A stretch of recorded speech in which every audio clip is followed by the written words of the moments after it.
Howdy, I'm Andie Marsh, and I'm here to ponder the question with you today. What is compost? To help us get started, let's start with an exercise.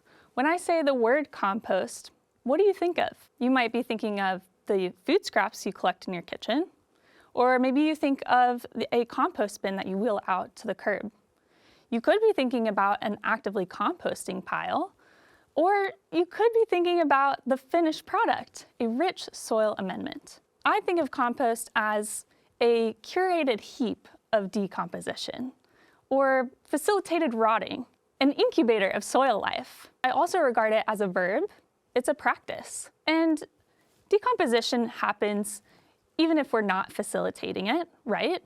But have you ever been on a hike and you see a discarded piece of fruit off the trail? You know, a sad-looking banana peel or a dehydrated apple core. It might take a long time for those things to weather and break down and turn into soil in that context. But if you were to put them in the belly of an active compost, they decompose in a matter of days. And that's the magic of composting. Why is it that a compost pile is more efficient at decomposition than topsoil? It's in large part because of our participation. Isn't that cool? When we participate in the rotting process, we are curating a habitat to allow decomposers to do their job well. And you've probably heard of the concept of a gut microbiome. You know, the microbiome in your gut that transforms food into nutrients for your own body. A compost is a lot like that. And it's in this way that I view composting as being distinctly different from waste management. In a composting practice, we're not only managing waste, but we're fostering a community of vibrant soil life. Here are my top tips for improving the soil life at home in your compost pile.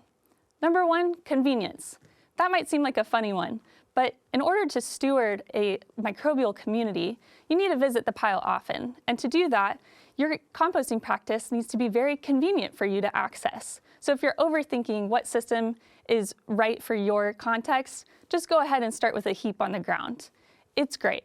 The next tip I have for you is to diversify your inputs or feedstocks that go into the pile. This one's pretty self-explanatory. If you're trying to raise a diverse set of soil life, they're going to need a diverse set of food options available. One tip I have for doing this at home is taking your food scraps bin. This is mine. So when this bowl fills up with food scraps, I go to my pile, open up a hole, dump the food scraps in, and then I take that same bowl and fill it with wood chips and add that to the pile. This allows me to maintain a variety and balance of different foods to make available to the life in the pile.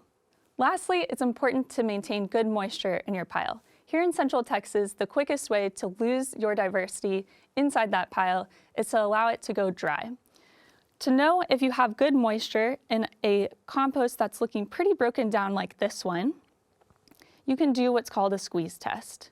So you hold it in your hand, squeeze, and when you unfurl your fist, it should hold its shape pretty well. If you have a bulkier compost that's younger with a lot of twigs and food scraps, you'll squeeze it and see water pooling between your fingers. But if it's running down your arm, that's too much water. You can learn more about soil health and compost at my newsletter, soilissexy.substack.com.